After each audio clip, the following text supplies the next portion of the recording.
Hey everyone. So I'm hoping to fit a book haul and a current reads into the same video, but I'm going to start with the book haul in order to figure out how much time I have left to talk about my current reads. First we're going to start with my books from Book Outlet. This is my first Book Outlet order. I was inspired to order from Book Outlet by Doris from Aldi Books. I have been binge watching her videos recently, and she loves Book Outlet.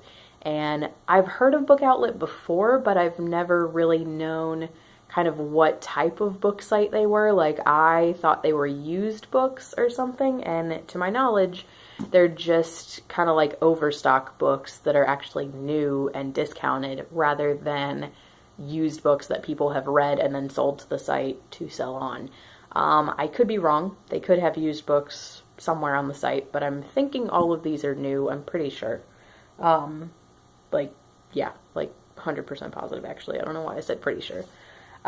Anyway, so I'm very excited for this. I looked just on the off chance that they might have a couple things on my wish list, and they had so many things on my wish list that I had to take some things out of my cart. So, anyway, okay, so I have two standalone things, and then the other six things are all books from 4 different series. So first, we have Fingersmith by Sarah Waters. I am so excited about this. I've wanted this to be my first Sarah Waters book for years, but then I heard something that said that The Woman in White by Wilkie Collins kind of inspired a portion of this plot. So at that point I was like, okay, well, I've owned Woman in White for years, so I have to read that before I read this. Because I didn't want to get the two mixed up in my head, and I didn't want to try to accidentally compare them too much. Who am I kidding? I'm probably going to compare them when I read this anyway. Anyway, so I read Woman in White a year and a half ago, and I just completely loved it. So now I finally have Fingersmith to read, and oh my gosh, I'm so excited. Okay, so I will read you guys the back of this. It says, London, 1862. Sue Trinder, orphaned at birth, grows up among petty thieves, fingersmiths, under the rough but loving care of Mrs. Suxby and her family. One day, gentleman, an elegant con man, arrives with a proposition for Sue. If she works as a maid to Maud Lily, a gentlewoman, an aged gentleman, in her seduction, they will all share in Maud's vast inheritance. With dreams of repaying her adopted family, Sue agrees to the plan. Once in, however, Sue begins to pity Maud and care for her in unexpected ways. But nothing is as it seems in this Dickensian novel of thrills and reversals. So I'm super excited about this. And there's also a film that I'll probably watch after I read this. Next is Jane Austen at Home by Lucy Worsley. I have wanted this since I found out about it, because I have watched a couple of Lucy Worsley's kind of documentary reenactment things on Masterpiece, and yeah, I think she knows her stuff, and I love Jane Austen, so good combo. But this will actually be my first Lucy Worsley book, so interested in that. Anyway, it says, on the 200th anniversary of Jane Austen's death, historian Lucy Worsley leads us into the world in which one of English literature's best-loved novelists lived. This new telling of the story of Jane's life shows us how and why she lived as she did, examining the rooms, spaces, and possessions that mattered to her, and the way in which home is used in her novels to mean both a place of pleasure and a prison. It wasn't all country houses and ballrooms. In fact, her life was often a painful struggle. Jane famously lived a life without incident. But with new research and insights, Lucy Worsley reveals a passionate woman who fought for her freedom. A woman who, far from being a lonely spinster, in fact, had at least 5 marriage prospects, but who in the end refused to settle for anything less than Mr. Darcy. I am so incredibly excited for this. And if I can, I'm going to try to fit in the radio adaptation of Northanger Abbey before October's over. If I can fit that in, that would be great. And if I do, then I will have reread three of her books. And so I think I will then try to squeeze in the remaining 3 in either the last 2 months of the year, or 1 in November, 1 in December, 1 in January. And then I can read this. And oh my gosh, I'm so excited. And those will all be rereads, by the way. Don't know if I said that. So those, and then now we have some series. And first we have Agatha Christie. These two I can read the backs to you all because the way that her series work, there aren't spoilers from previous books in her summaries, since they're all individual mysteries. So this is the 5th book in the Tommy and Tuppence series, and sadly the last, because honestly, I've read 2 of the books so far, and I think, this may sound blasphemous, but I really think they might be my favorite detectives of hers. As much as I love Poirot and Miss Marple, I love the dynamic that Tommy and Tuppence have. It's wonderful. Anyway, so this is book 5, Postern of Fate, and I will read you back. It says, Tommy and Tuppence Beresford have just become the proud owners of an old house in an English village. Along with the property, they have inherited some worthless bric-a-brac, including a collection of antique books. While rustling through a copy of The Black Arrow, Tuppence comes upon a series of apparently random underlinings. However, when she writes down the letters, they spell out a very disturbing message. Mary Jordan did not die naturally. And 60 years after their first murder, Mary Jordan's enemies are still ready to kill. I really think this may end up being tied with Partners in Crime for my favorite. We will see, but I think that's going to happen. So now the only one in this series that two in the series that I'm missing. I'm missing Partners in Crime, but I read that through the library, so I've already read it, but I love it so much that I need to own it. So I'll get that at some point. And then I'm also missing the 4th book, which I haven't read yet, which is By the Pricking of My Thumbs. So I'll get that hopefully for Christmas, maybe. There's that one. And speaking of Christmas, red and green and the white, it makes me think that this book is set at Christmas time, but I really don't think it is. But that's just so cool. Okay, next is The Hollow, which is a Poirot. I think it's like the 20th Poirot or something, which I think, based on my reading order, I think I'll get to this next year. So this says, a far from warm welcome greets Hercule Poirot as he arrives for lunch at Lucy Anquetel's, I don't even know if I said that right, country house. A man lies dying by the swimming pool, his blood dripping into the water. His wife stands over him holding a revolver. As Poirot investigates, he begins to realize that beneath the respectable surface lies a tangle of family secrets, and everyone becomes a suspect. Yeah, so that sounds good. I've recently rewatched the adaptation of it, which I really love, but I'm hoping that I forget the outcome before I read the book, so we'll see. Next is 2 books in the Throne of Glass series.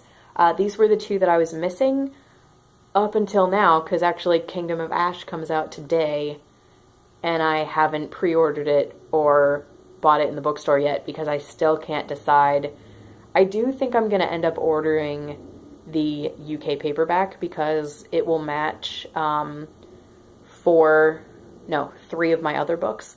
So I do think I'm going to do that instead of the hardcover, because I do have one hardcover of Tower of Dawn, but I don't like the hardcovers. Even though I like the covers, I don't like the format. Anyway, So Queen of Shadows is book 4, and Empire of Storms is book 5. But I won't read you guys the back because I have only read Throne of Glass so far, so I don't want to have spoilers for myself. But yeah, I have ended up buying this whole series just based on reading Throne of Glass 5 or 6 years ago, but I loved it that much. So I'm really excited to read the series in full now. And next we have the last 2 books in the Glamorous Histories, and this is actually the same type deal. I read Shades of Milk and Honey earlier this year, and I loved it. I had already bought the other books 2 and 3, assuming that I would love it, but then I've now bought these 2 knowing how much I loved Shades of Milk and Honey. So, Of Valor and Vanity, which is book 4. And again, I'm sorry I can't read you guys the back because I've only read the first book, so I don't want to have spoilers for the other books. And then Of Noble Family, which is book 5, and this is the most beautiful cover in the whole series. I find it gorgeous. And okay, this cover came like kind of ripped down, like right down the fold, but this book was $1.29, so I was like, I will tape it up and it'll just be a well cared for thing, because, you know, $1.29, I cannot pass that up. It's such a good deal. So there's that. And those were all of my book outlet books, and now I picked this up today from my Book Nook. Cuckoo's Calling, I finally caved. I really wanted to get the UK one because I think the cover is 1,000 times prettier, and that's the only reason I haven't bought this book yet, because I've been waiting to buy the UK one. But when you see a nearly perfect condition hardcover for $3 and the UK hardcover is going to be way more expensive than that, I mean, I had to get it. So I'm so excited to finally start this series, especially now that it is a TV show with 2 of my favorite actors playing the leads. That's exciting. So I'm going to start that, and I may read this in December. I haven't decided yet, but you'll get why in a couple of weeks. You'll understand why, but I don't know. I haven't decided yet, but maybe. And then I got Tin Man by Sarah Winman. This was also at my Book Nook for $3, and okay, let me just make sure that this is our edition. I think, yeah, it is. Okay, so I'm gonna go ahead and say it. I don't ever say that an American edition is prettier than a UK edition, but I have to say this to me is 10 times more gorgeous than the UK one, which I never say. I always like the UK ones better. So I saw this, and honestly, like, I've wanted to read Tin Man, but I haven't needed to own it. And then I saw this sitting there, and I saw how gorgeous it was, and I was like, that's a lie. I need to own that right now. So there we go. So we'll see what I think of this. I hope I love it. The one by her that I've wanted to read even more than this is The Year of Marvelous Ways. But hopefully if I love this, I'll then read Year of Marvelous Ways. But yeah, it's so pretty. Okay. Oh no, I only have okay, so really quickly, I am buddy reading The Moonstone by Wilkie Collins with Kate from the novel Nomad, and I am so excited to read this because of how much I loved Woman in White, and also I'm just so excited to be doing a buddy read with Kate because she is a sweetheart and I think we're gonna have a great time. So there's that. And then I want to read Tara Road by Maeve Binchy because I've heard that this is like a non-holiday version of The Holiday, meaning it involves a house swap. It's about a American woman and an Irish woman who both have a lot going on in their lives, and they decide to switch houses for the summer. And I'm very, very interested in that, and I just rewatched The Holiday, so it made me need to pick this up now. And then I want to read Agnes Grey. I think I can squeeze this in this weekend because the audio is only like 6 hours, and same with the radio version of Northanger Abbey. And then last but not least, I want to fit in some Golden Ball and Other Stories by Agatha Christie because I only have like 5 stories left in this, and I was really loving it when I was reading it before. So I think that's everything. Oh, okay, let me see if I can fit it in real quick. Okay, I do have 3 DVDs real quick to show you. First is Kenneth Branagh's As You Like It. I got this when I ordered my mom's birthday present because I love this. It's one of my favorite film adaptations of Shakespeare, and I don't own it, and it's only available through HBO, which I don't currently have, so I bought it because I love it. Next, this is not mine, this is my mother's, but I got my mom Downton Abbey Season 4 for her birthday because it was the only season that we were missing, so, but this is kind of a present for me too because we both love the show, so there's that. And then I also got Victoria Season 1 out of the library in order to rewatch it so that I can then watch Season 2 for the first time in preparation for Season 3, which is coming out in January. Okay, that's it. Hopefully this will upload. Thank you so much for watching, and I will talk to you guys later.